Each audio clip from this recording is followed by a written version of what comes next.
Bonjour, dans cette vidéo, on va essayer de voir le website manager. Ici, en cliquant sur manager ici dans TechDiv Composer, d'accord? Donc, le website manager, il permet de configurer les points communs dans un site, comme les couleurs, les fonts, c'est-à-dire les polices, le header, le footer, etc.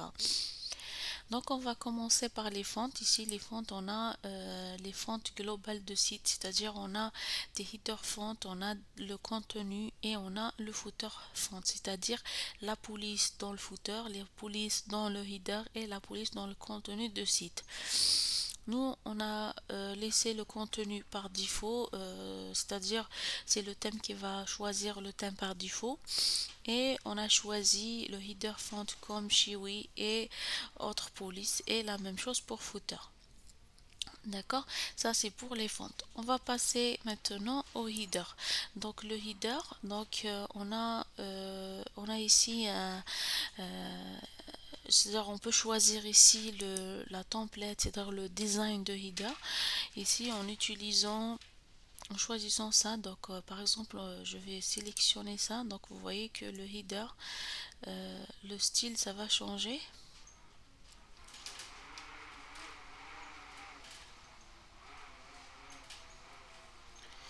Voilà, le style a été changé comme vous voyez, comme le style de Romania, d'accord. Donc aussi on peut importer, donc si on peut importer une nouvelle, voilà, un nouveau header à partir de Keylove, d'accord, et on va tout simplement choisir un header et puis le personnaliser par la suite. Voilà, par exemple, si je veux choisir par exemple celui-là, par exemple, c'est j'importe le header, oui, done. Voilà, donc vous voyez, il va l'importer. Maintenant, on va patienter un peu. Ça charge, c'est la connexion. Voilà, c'est importé. D'accord, le header est importé, comme vous voyez. Donc, on peut, voilà, et modifier. Donc, voilà, donc on peut choisir. Voilà, parmi ces menus. Donc, on a importé de nouveaux menus, comme vous voyez. Voilà, c'est ça. Voilà. Ensuite, la configuration qu'on devrait faire maintenant, c'est la configuration de menu. Donc déjà, on va reprendre notre exemple, notre menu, notre header, pardon. Voilà, c'est celui-là. Donc la prochaine configuration, c'est la configuration de menu. Pour configurer le menu, voilà, on va y aller vers tableau de bord ici et au niveau de menu, au niveau d'apparence ici, apparence menu. On clique sur menu et là on va configurer notre propre menu.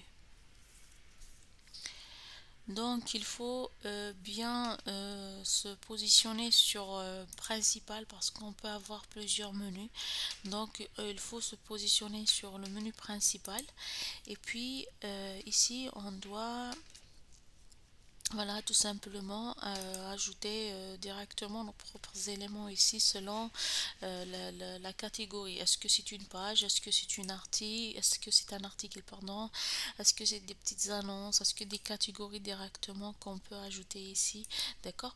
Donc c'est à vous de voir quoi ajouter dans le menu. Par exemple, si je veux des pages, je peux sélectionner les pages voulues et tout simplement ajouter au menu.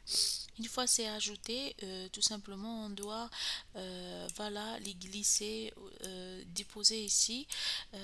Est-ce que je veux un sous-menu ou non? Par exemple ici, voilà, pour illustrer, donc je vais essayer de glisser ça comme ça. C'est pour dire que news c'est un sous-élément de accueil. C'est juste pour le test, j'enregistre le menu puis je vais tester, d'accord, pour voir voilà le résultat. Donc c'est enregistré. Maintenant on va essayer de d'actualiser ça. Voilà, ça c'est voilà, comme vous voyez ici, quand je survole sur accueil, on a news, c'est-à-dire news c'est un sous-élément d'accueil, d'accord. Donc nous c'est pas le cas, donc on va essayer de arranger les choses. Voilà, ça c'est concernant le menu et le header. Maintenant, on va passer au footer. Donc, dans le footer, ici dans le website manager footer, donc c'est la même chose par rapport au header. Donc, on peut choisir donc le type de la template de footer ici. Par exemple, si on va changer ça, donc on va descendre un peu sans la fermer, d'accord?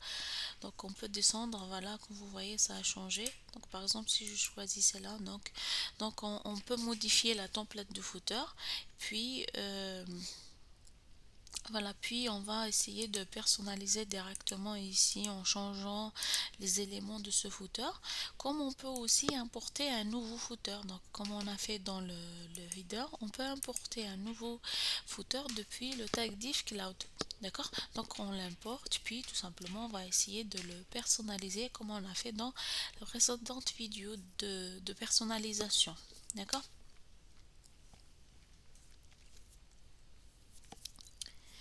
Voilà, ici tout simplement on va importer par exemple un nouveau footer.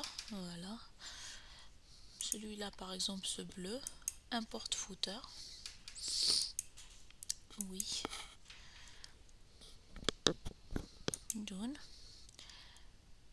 Voilà, donc une fois importé, elle va se charger. Voilà, c'est changé maintenant, comme vous voyez. Donc voilà, puis on va, une fois importé, on peut modifier et personnaliser chaque élément selon nos besoins. D'accord? Maintenant, on remet nos footers ici. Voilà, donc il suffit juste de le sélectionner. C'est bon, c'est sélectionné et fermé. Enregistrer.